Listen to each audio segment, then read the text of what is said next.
കുമ്മാട്ടി എന്ന് കേട്ടിട്ടുണ്ടോ നീ? കുമ്മാട്ടി തൃശ്ശൂര് കുമ്മാട്ടിയല്ല, മുണ്ടൂര് കുമ്മാട്ടി. അതെ, ഇന്ന് നമ്മുടെ യാത്ര അങ്ങോട്ടാണ്.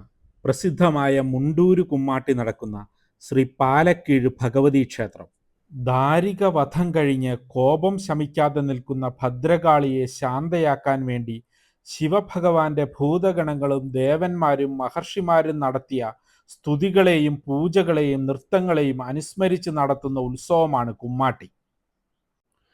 പാലക്കാട് വള്ളുവനാട് ഭാഗങ്ങളിലെ ഭദ്രകാളി കാവുകളിലാണ് സാധാരണയായി കുമ്മാട്ടി നടക്കുന്നത്.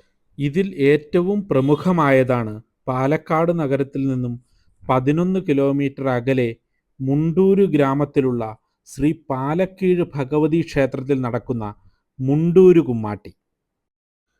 ഇവിടെ നാലമ്പലത്തിനകത്തും പുറത്തുമായി 2 ശ്രീകോവിലുകളിൽ 2 ദേവീ ചൈതന്യങ്ങൾ കുടികൊള്ളുന്നു. വർഷങ്ങൾക്ക് മുൻപ് ഈ പ്രദേശം ജലാശയങ്ങൾ നിറഞ്ഞ മനോഹരമായ വനമായിരുന്നു. സ്ഥലഭംഗിയിൽ ആകൃഷ്ടനായി ഒരു താപസൻ ഇവിടെ എത്തുകയും ഇവിടെ ഇരുന്ന് തപസ്സനുഷ്ഠിക്കുകയും ചെയ്തു. തത്ഫലമായി അദ്ദേഹത്തിന് സിദ്ധിച്ച അനുഭവം ലോകോപകാരാർത്ഥം ഇവിടെ നിലനിർത്തി അദ്ദേഹം പോകുകയും ചെയ്തു. ആ ചൈതന്യമാണ് ഇവിടെ നാലമ്പലത്തിനുള്ളിലുള്ള ശ്രീകോവിലിൽ ദുർഗാസങ്കല്പത്തിൽ ശാന്തസ്വരൂപിണിയായി കുടികൊള്ളുന്നത്.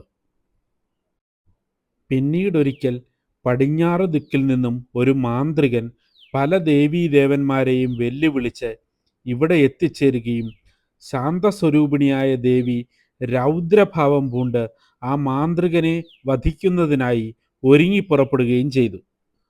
ഭയന്നോടിയ മാന്ത്രികനെ പിന്തുടർന്ന ദേവി ഒരു തോടിൻ്റെ കരയിൽ വച്ച് അയാളുടെ മുടി കൂട്ടിപ്പിടിച്ച് അയാളെ വാളിനിരയാക്കി.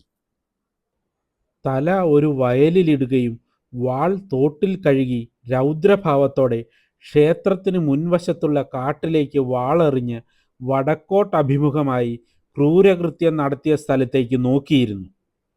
ആ ചൈതന്യമാണ് നാലമ്പലത്തിന് പുറത്തു കുടികൊള്ളുന്ന ശ്രീ ഭദ്രകാളി. മുണ്ടൂര് കുമ്മാട്ടിയുടെ തനതായ ഐതിഹ്യപ്രകാരം ആ മാന്ത്രികനെ വധിച്ച സംഭവത്തിൻ്റെ അനുസ്മരണമായിട്ടാണ് ഇവിടെ കുമ്മാട്ടി ആഘോഷിക്കുന്നത്.